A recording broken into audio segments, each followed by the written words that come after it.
So it's Sunday, the 19th of October 2025, and I'm still at it, still working on the green folks, as I'm calling them these days. But I think I'm on to the last furlong. So here's what they look like now. So as you know, this half is the woman's side, this half is the man. So green man, green woman. What I love about this is that it's become very decorative and very designy, and I particularly like the woman's side. I mean, it kind of reminds me of Aboriginal art, or more like Maori design on a face, Maori tattoos on a face. But I'm just loving all the patternage all the way down. Now, you may have noticed a few differences since the last video on YouTube, but basically, yes, I changed the eye into a lovely piece of table crockery, and I did get rid of the butterfly.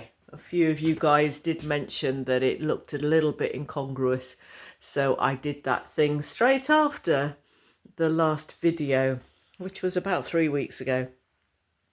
So I've been working about 3 or 4 hours a day on this mosaic, as opposed to my usual 8-hour day, because of this hand. You see, I've got a little bit of trigger finger and arthritis on this finger, and a few weeks ago I had a lot of pain with it, and as you can see, it's still curved a little bit. So so I've been mindful and cutting mindfully on how to make this mosaic as well, because as you know, porcelain, pretty thick tiles, and some of them, like this one, are floor tiles, so as you can imagine, they're really difficult to cut and shape, and it's the shaping that takes a lot of the strain.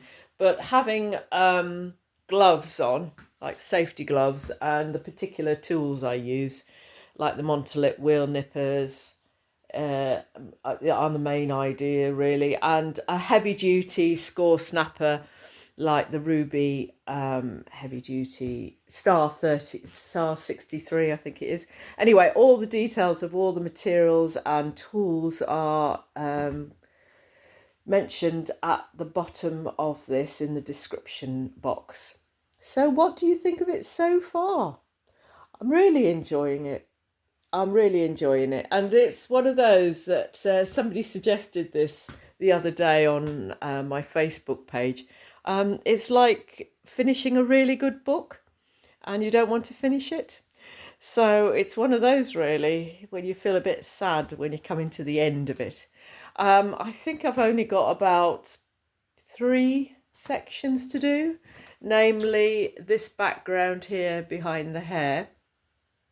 And I think I'm going to continue this patterning along and folded along that way.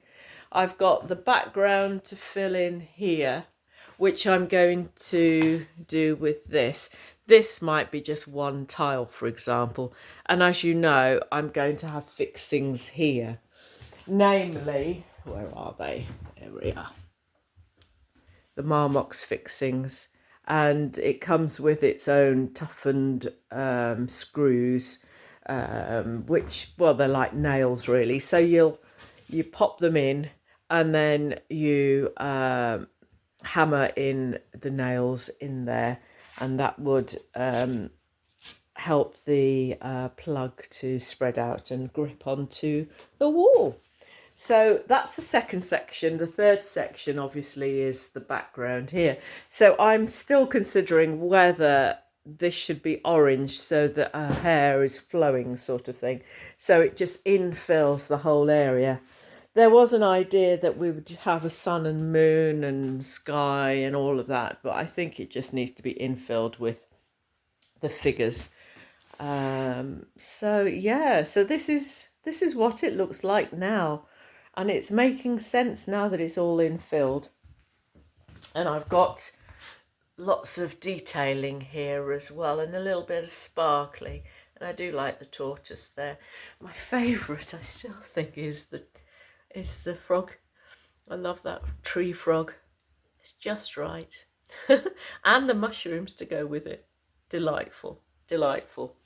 But I do like the face the best, this side. I do like using the Wedgwood plates as well. So I've been mindfully using that. Yeah, so I think that's more or less it, really. So it's Caroline Jerrywalla, Mango Mosaics, and speak to you soon. Hopefully the next time will be a grouting session. I think I want to show you how I grout. But there are many a video that I've set up. How I mosaic on the playlist section shows different top tips and tricks that I use on all things mosaic making. Okay then, speak to you soon. Bye.